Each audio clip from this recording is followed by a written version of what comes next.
हमने गमी की ईद बनाई है इस बार। पहली बार इतिहास में ऐसा हुआ है कि हमें नमाज से वंचित रखने का काम किया है इन्होंने।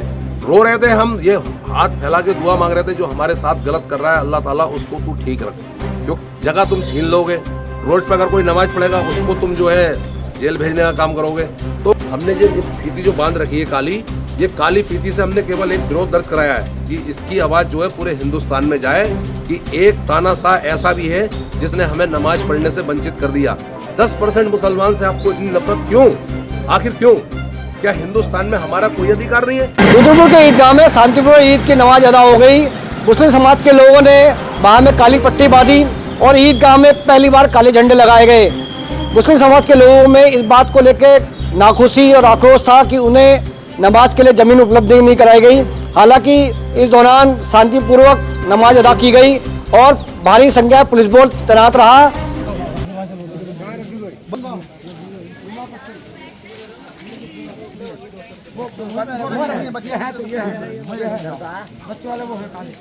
रसूल का जवाब सुनिएगा और जवाब सुन करके अपने ईमान को ताज़ा कीजिएगा। जब सहाबी रसूल से किसी ने कहा था कि हुजूर इस लकमे को मत खाइएगा, यहाँ पर दस्तरखान से लकमा उठा करके खाना ऐब समझा जाता है।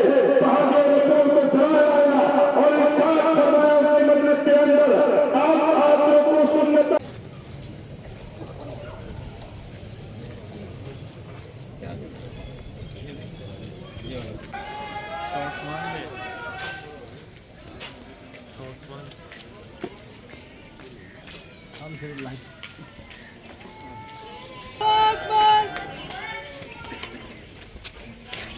हमने गमी की ईद बनाई है इस बार।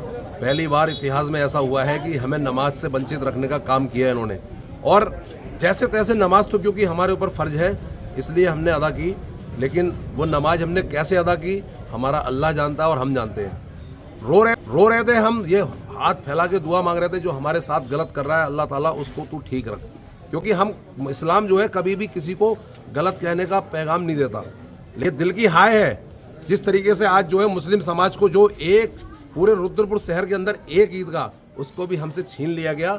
अलग अलग शिफ्टों में यानी अलग अलग मस्जिदों में नमाज पढ़ी है और ये कह रहे हैं कि अगर कोई रोड पर आएगा तो उसके ऊपर मुकदमा करेंगे। जगह तुम छीन लोगे, रोड पर अगर कोई नमाज पढ़ेगा उसको तुम जो है जेल भेजने का काम करोगे। तो फिर भी हमने बहुत सालिनता से, बहुत दिमाग से, हमारे आलिमों ने, हमारे मौलाना जाहिद रजा रिजवी हैं, उन्होंने सब ने ही, हमारे शहर के इमाम ने, हर बंदे ने समझाया। हमने बहुत अपने शांति का पैगाम दिया है आज।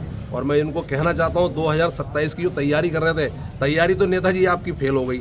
मैं ये कहना चाहता हूँ आपके इस चैनल के माध्यम से 2027 की तैयारी आपकी ख़त्म हो गई।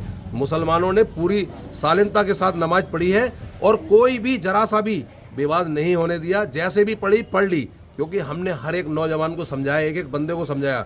आपके चैनल के माध्यम से नहीं, हमने घर घर जाके समझाया। हमने ये फीती जो बांध रखी है काली, ये काली फीती से हमने केवल एक विरोध दर्ज कराया है कि इसकी आवाज़ जो है पूरे हिंदुस्तान में जाए कि एक तानाशाह ऐसा भी है जिसने हमें नमाज पढ़ने से वंचित कर दिया।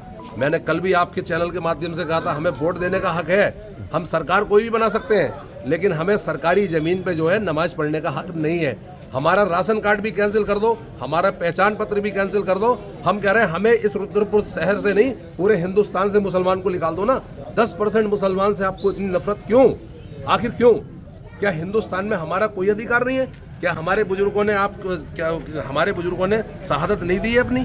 लेकिन ये चाहते हैं कि रुद्रपुर शहर के अंदर नहीं, पूरे देश के अंदर दंगा कराना चाहते हैं कि 2027 के जहाँ जिस राज्य में चुनाव हैं वो चुनाव हम जीतें और आने वाले लोकसभा चुनाव भी हम जीतें।